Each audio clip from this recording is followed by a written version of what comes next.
He had his gun, so he just swung it open. I start to notice that, the atmosphere feels a little bit weird. First thing he seen was this 6.5 foot tall, broad shoulder, dark hair. That freaked him out. We hadn't talked to her about like life and death and what any of that means. She's 3 years old, So we turned around. Suddenly there's a whole tree falling across the road. And she was describing to us that, there was a deceased person that she could see visually. You're listening to Cryptid Clues, where we tackle the ever-expanding history and mystery of monsters and supernatural madness every Monday. You can find us at CryptidClues.ca for more information, or even check out exclusive content and support us at patreon.com/CryptidClues.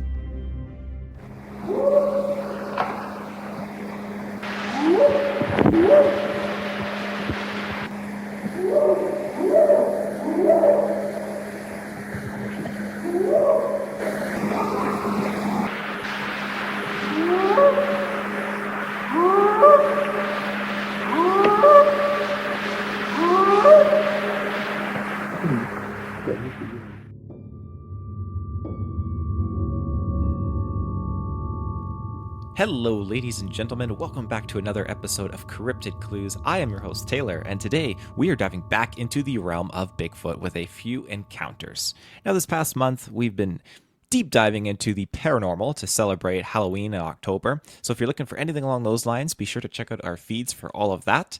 We're available on YouTube, Spotify, Apple Podcasts, our website, CryptidClues.ca. And if you want to reach us directly, you can send us an email, CryptidClues@gmail.com. So, regarding Sasquatch, Reuben and I have discussed how when individuals are out hunting in the woods, should they encounter Sasquatch, unbeknownst to them, assuming it's a bear, they'll raise their sights to get a better view at it, maybe even think they're going to take a shot. They realize, hey, this thing has human features. All of a sudden it's standing on its hind legs. They zoom in with their scope and they can see distinct facial features that are not on a bear. So such a sighting, it'll stop them. They will not fire a shot due to the fact that it is strikingly similar to being a human.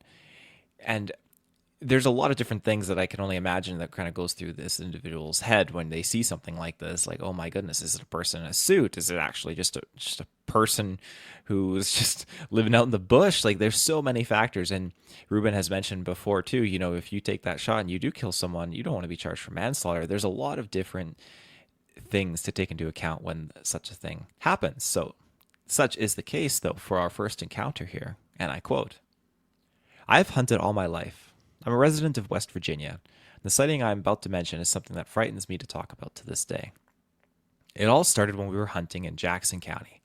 It was around noon, and we were in the tree stands, approximately 25-30 feet off the ground. My dad was on one side of the hill, me on the other. I was becoming bored when something began rustling leaves. It was 3 deer, followed by a large humanoid. Or that is how I describe it. It was large, probably around 7 feet, hair covered except for its face. Large sunken nose, a reddish-brown eye color with yellowish flat teeth, stocky build, and it smelled very, very badly."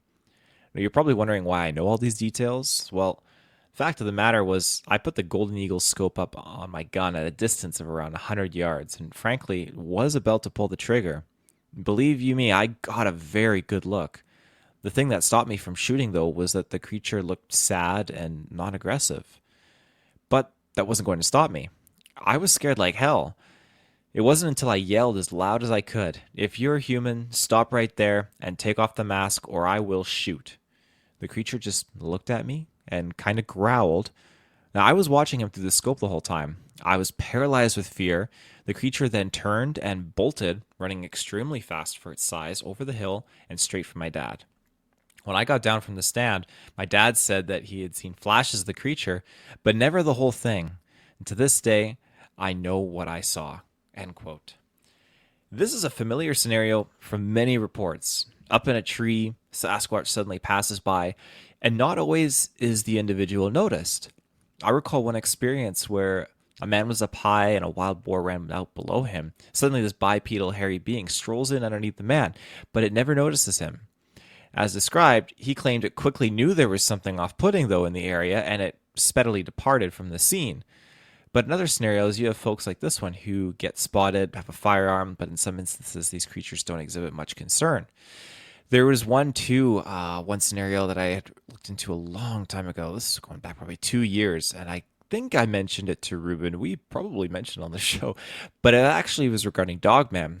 It was an individual who works in the forest department, forest services, and he was out there. He had a firearm, and there was this thing. He thought it was a big wolf, and he leveled his gun and was looking at it, and all of a sudden it stands up on 2 legs and it started to look at him, and it was doing that common smile expression that dogs and dogmen tend to do, at least as according to reports. And so he quickly exited the area. He did not feel good in that situation, but that is Dogman. That's a case for another day. So these creatures, in some instances, like I said, don't exhibit much concern. When they spot you, you have a firearm. Now, that isn't dismissing all cases. Sometimes pointing a firearm at a consciously aware being having a bad day will absolutely piss it off. But in this encounter specifically, it seemed to have just scoffed and carried on with its business as if it was more so just a hassle to deal with than anything else. Again, I know I'm assuming at that point, but to me, if it was far away, maybe it didn't know that the gentleman had a firearm. Maybe it didn't really understand that, hey, the words, "I will shoot you," either or. It just knew that this person was just calling out and babbling on. It was like, oh, okay, I'm just going to carry on. I'm going to get out of here, but I'm going to carry on in an expedited fashion. I digress, however. Our next encounter, now this goes back quite a few decades. This gentleman decided to document it because he's getting up there in years, which to me, that's a dang fine idea. I can't say this is factual, but I know a lot of folks that see these things in society, at that time in society, are enforced not to talk about it. You know, and maybe it's a little bit more open now, but you still, even with the internet, you can be heavily attacked and marginalized, and it can be a very unhealthy thing for you to do. And it's unfortunate because we should be able to have access to more safe groups and areas where you can talk about this. And they definitely exist out there, but there's always some few people out there that can be a little bit too perspective based and it can be a little bit overly critical. So people hold that and they don't want to share it. And when you go back a few decades in society where something like this that is very much out of the norm, it can be extremely difficult to talk about it. You see something that shouldn't be real and you keep it to yourself. Most of the times, these folks, they take it to their grave, and it's quite sad. So when you have folks coming forward like this or putting their cases, sure, it may be an old sighting, but it's absolutely just as relevant today as it was back then, because it helps add another piece of the puzzle to unraveling and potentially finding truth to these mysterious creatures. And I quote, "This happened in 1970 or maybe 71. I was 14 or 15. My friend and I were in the Boy Scouts, and that summer we went to Arkansas to do a couple hikes for some merit badges. If I remember correctly, one of them was the Butterfield Hiking Trail. The trail started in Devil's Den State Park, and that is where we camped. When we awoke, we started the hike. Remember, this was 1970. The trail wasn't marked well and not that heavily traveled. Our gear was rudimentary, and I'm not even sure I had real boots. All our gear was pretty much army surplus stuff, canteens, compass, tents. We must have had a map, but I think it is not much better than a hand-drawn map. I just checked, and today it says the trail is 15 miles. It certainly wasn't then, and we had planned doing it as a day hike and just carried a canteen each. The map and a compass. Now, being scouts, we probably had some sort of first aid kit we put together. There was a trailhead we could walk to when we got up in the morning, and initially, the trail was pretty well beaten down. The terrain wasn't too tough. It was a deciduous forest, very thick underbrush. It was also summer, and we would get pretty hot, and there is a lot of humidity. I don't recall anything unusual or exciting for most of the hike until the trail we were following eventually petered out.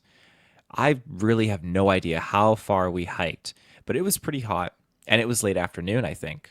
So, we realized we were lost, and probably was too late to head back to the way we came.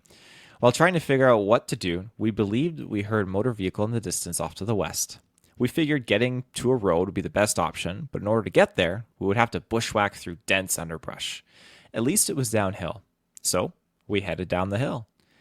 Again, I'm not sure how long or far it was, but we broke out onto a very nice, wide, and well-traveled trail. Hallelujah. We were really hot and tired from going through the brush, so we sat down to rest and drink some water.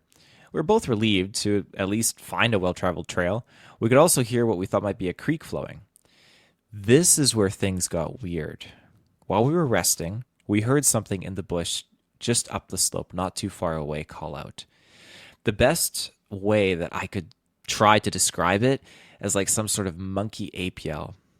Just after that yell, we heard a tree shake and heard a loud thump thud.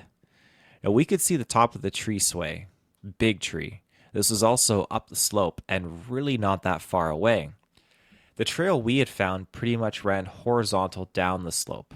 That is the direction we had planned on going. There was a dip in the trail and a curve that went out of visual sight. Now, we were curious what was making the noise, and I told my friend to start down the trail and I would hang back and stay kneeling where I was.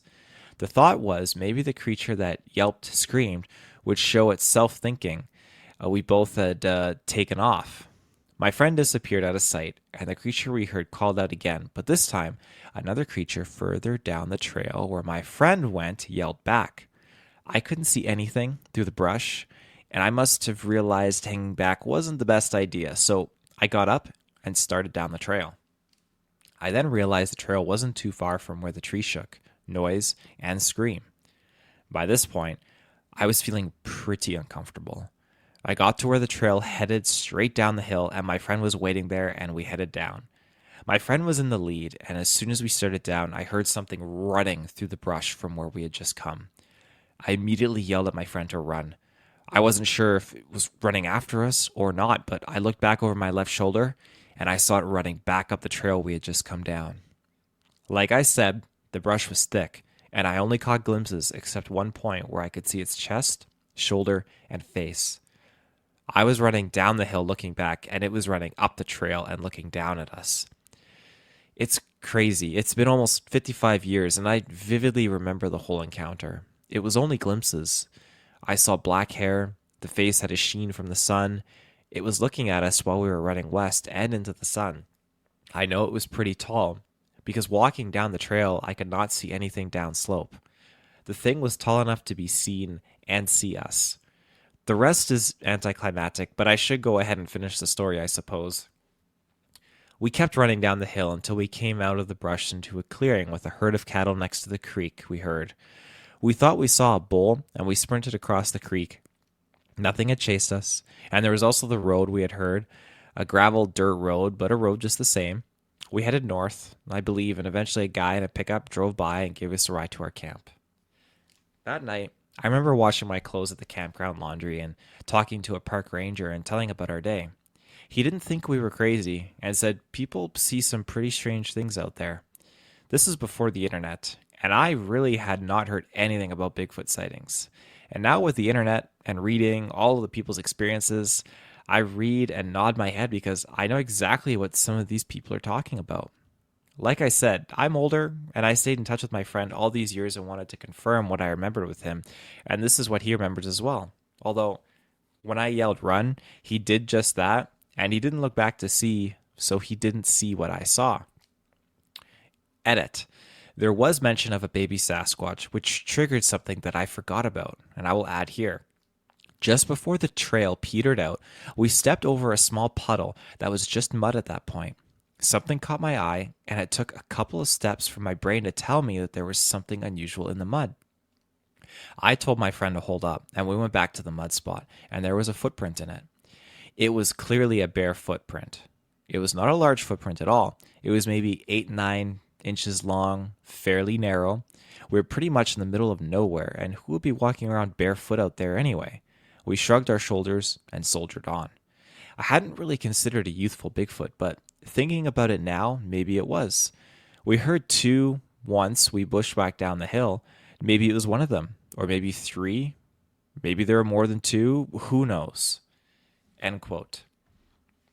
I mentioned this to the individual that the depth of memory from this encounter still is so powerful that which it should be. I mean, these encounters resonate with people, and you are encountering something that we've been told doesn't exist, shouldn't exist, and puts us as human beings into an entirely different light. It's quite something. And the fact that they too mentioned that, hey, this is before the internet. Yes, I was 14, 15. That is a time when, yeah, kids, you're having fun, you're making stories and trying to, scare each other, sure, but you have two individuals, and this is my go-to, two individuals that can reaffirm each other that there was something. Of course, we have to take into account the second individual did not see what that thing was, but the first person, as the person who recounted this story, did. And they both were able to reaffirm each other on the footprint. Now, that's very interesting because you have a small, bare footprint out in the middle of nowhere. So that does open up a few interesting possibilities. The fact they're communicating, this just has all the interesting pieces of just your standard classic Sasquatch experience. And to me, it sounds like, okay, well, they were running, they were panicking. So were the Sasquatch. They were trying to get out of that area as well because these two boys ended up where Bigfoot was not expecting them to be. There was no road there. There were roads seemingly all around here, but the Sasquatch were knowingly trying to stay away from those roads. Again, is that a fact? No. But how I read this recounting here, that's how I interpret it. That's my own perspective. So I just think it's kind of interesting. But the fact that they were trying to avoid and call out to each other and try not to be seen, but unfortunately, it was just so big that it was able to be visibly seen. And maybe they weren't, you don't always expect someone to be looking over their shoulders. They're running. And, a lot of people out there, a lot of woodsmen probably say, if you're dealing with a wild animal, you shouldn't be running. But you're young and you don't know what's going on and you're afraid. Very, very clever, though, to be like, okay, you go first. Dangerous, though, going alone. I'm going to hang back and I'm going to watch and see what comes after you. Of course, that ended up going sideways, but very, very fascinating encounter, and I appreciate that submission. Moving on to close out our episode this week, we have one more encounter for you guys, and I quote, I was an assistant caretaker with the Sierra Club Foundation at Horse Camp on Mount Shasta during the early 1990s. During the summer months, the regular caretaker and I would take turns staying at Horse Camp during the weekdays so as to police the place and offer assistance to potential climbers on their way up to the summit. During these off days, we usually saw very few people at Horse Camp who would stay the night and climb the mountain the following morning. Normally, day hikers came up to visit and look around, but they went back down before sunset. It was Thursday, and I was waiting for RW to come and relieve me so that I could go down to the Shasta city to take a breather, get some food, find a shower. RW was typically late, so I decided to retire once I realized that he wasn't going to show up. I don't remember what stage the moon was in, but a faint glow of light was present, so I didn't need to rely on my flashlight to get around. It was shortly before midnight, and I was in my tent, which I had set up less than 100 feet of a horse camp hut. Now, the area is a mix of stones and paths leading to other campsites and other trails to explore the mountain.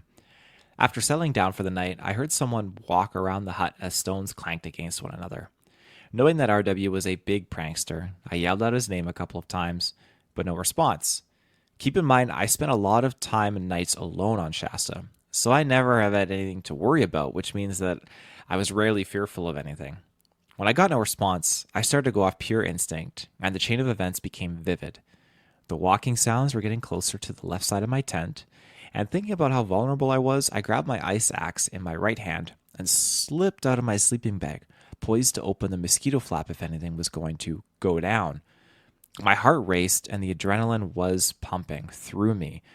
Out of the left-hand side of the mosquito mesh door, I saw a huge outline of what I believed to be Bigfoot. The outline walked about 30 feet in front of my tent, stopped, turned, and stood, facing me. Now, at the time, I didn't think Bigfoot, but rather someone was up here to cause trouble. So I ripped open the door of the tent and jumped out with my ice axe in hand.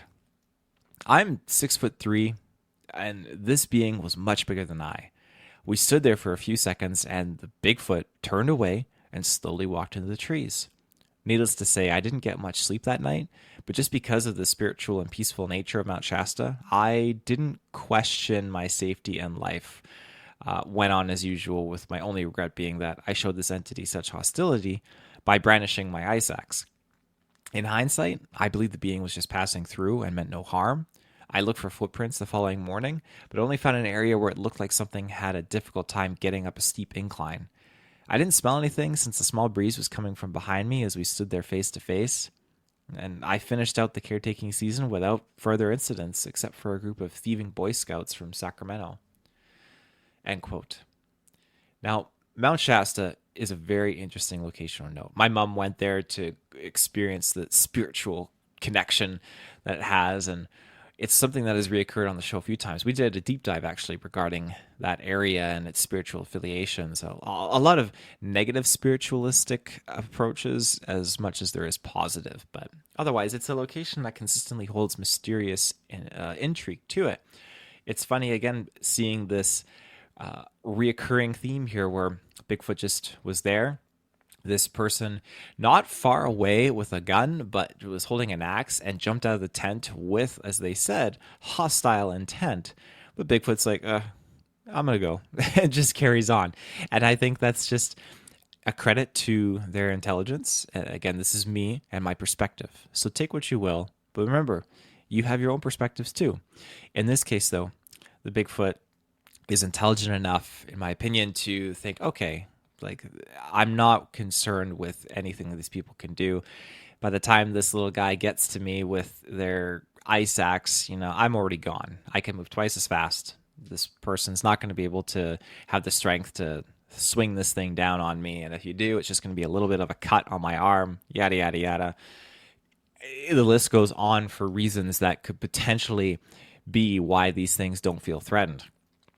Again, if you are carrying a gun and you start shooting at this thing like crazy, well, you're going to get a very different outcome. I don't think they're going to be scoffing and just walking off. I think they're going to be scoffing and screaming and be like, like they're going to be very angry that you would even bother to try that, because I think in these moments that you have, of course, hunters that are aiming down sights at Bigfoot and think, oh, what if it is a human? I don't want to shoot. But I think there's a little bit of extra oomph there. And when I say oomph, I mean, okay, both of these beings will look at each other and one will be like, you know what, I probably can't do much to that person or to that creature. And then the Bigfoot will be like, you know what, this person can't do anything to me. I'm just going to let him be and go.